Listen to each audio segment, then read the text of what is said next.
شهیدانو کور دا د باتورانو کور دا د باتورانو کور دا د باتورانو کور دا د باتورانو کور ساتوي پسرو وینو دا د شهیدانو کور دا Good evening. Welcome to RTA News. Today is Friday, June 27, 2025. Thanks for joining us.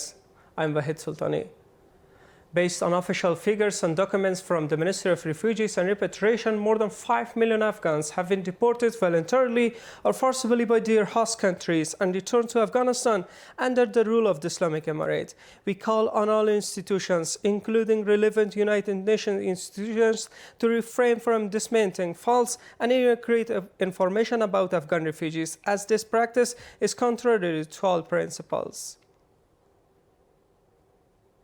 Maulavi Nur Jalal Jalali, Minister of Public Health, held a meeting with the ministry's deputy ministers and central heads regarding the supervision of the third party.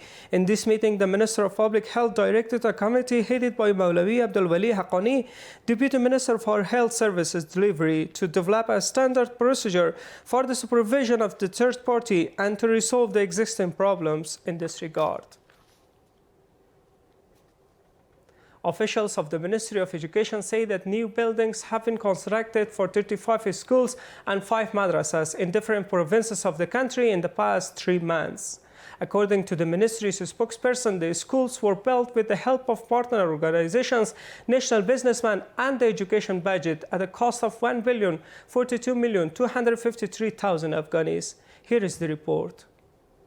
The Ministry of Education says that it is built for the new schools and buildings in Kunar, Badakhshan, Ghazni, Bamiyan, Paktika, Daikundi, Farah, Baghlan, Nangarhar, Faryab, Jawzjan, Paktia, Kandahar, Laghman, Nimroz, Maidan Wardak, Herat, Kunduz, and Logar provinces at a cost of nearly 1.5 billion Afghanis. In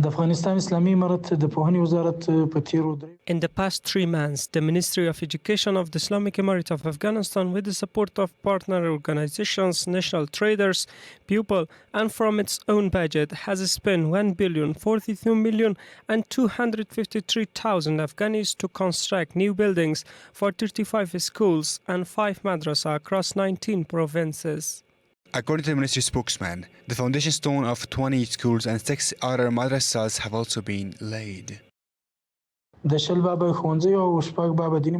Foundations have been laid for 20 schools and 6 religious centers. Building of 3 schools have been repaired, and maintenance work has been completed for 48 schools and religious centers.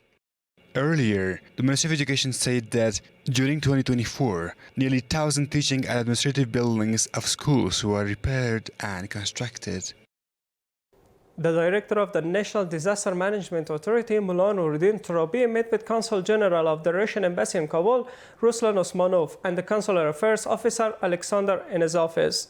Mr. Turabi discussed a wide range of issues with the delegation, including natural disasters, humanitarian assistance, and other related issues, and requested cooperation in the areas of risk management, climate change, capacity building, and food and non-food assistance during emergencies. In his remarks, the Consul General of the Russian Embassy in Afghanistan said that we have political, economic, and religious relations with Afghanistan, and our relations are strengthening more than ever.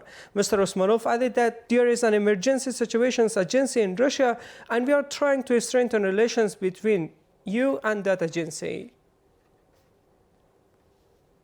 The Islamic Emirate strongly rejects the latest report of the United Nations High Commissioner for Refugees, which states that 1.2 million Afghans have left their country and migrated to other countries in the past 5 months.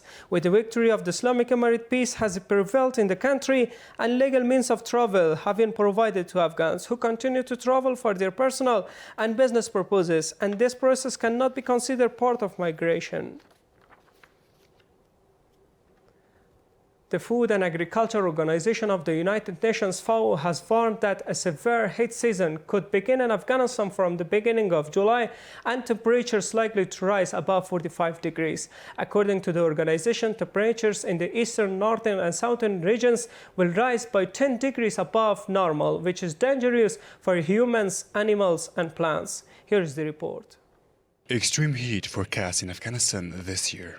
The UN Food and Agriculture Organization says temperatures will be between 2 and 10 degrees Celsius above average in many parts of the country this year. At the same time, the country's meteorological department says that in the coming days, the temperature will gradually rise and a heat wave will begin.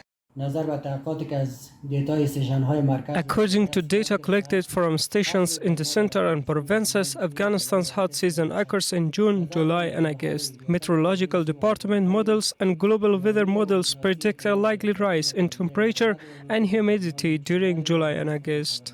Doctors say that with the warming of the weather, many citizens of the country may suffer from certain diseases, so it is necessary to take preventive measures to protect people from these diseases. احصالات فوق العاده زیاتیږي استفراغات تسممات غذایی ده فوق العاده زیاتیږي. This increase can lead to a surge in diarrhea, dehydration, and food poisoning cases. Therefore, it's very important to pay attention to food safety, drinking water, and hand washing to help prevent these illnesses. Also, limiting outdoor activities in the heat is advised, as high temperatures increase fluid loss and put extra strain on the body. Some citizens say that this year weather is warmer than the previous years, and they had never experienced such a degree of heat on such days and nights before. They urge people to take precautions seriously and take necessary steps to protect their health.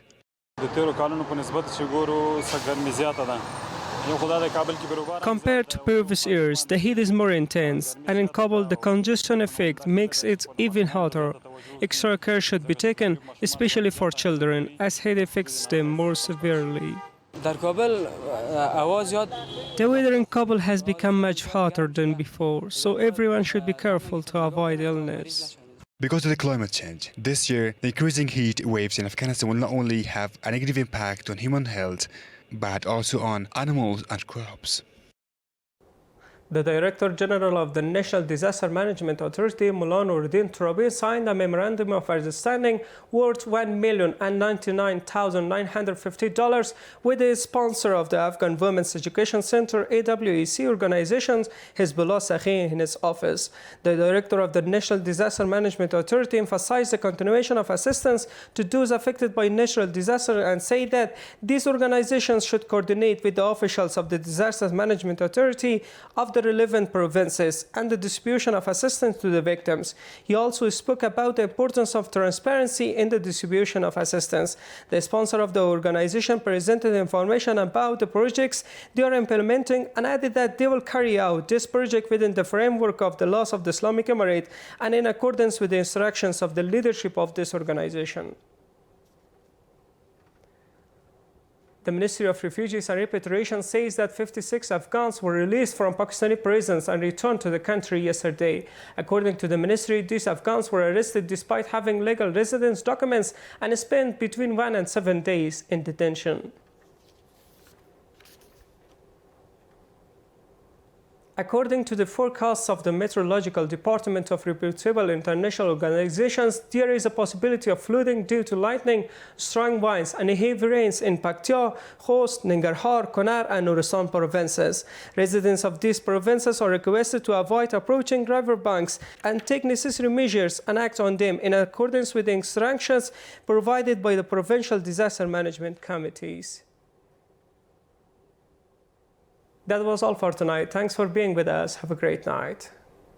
Satu i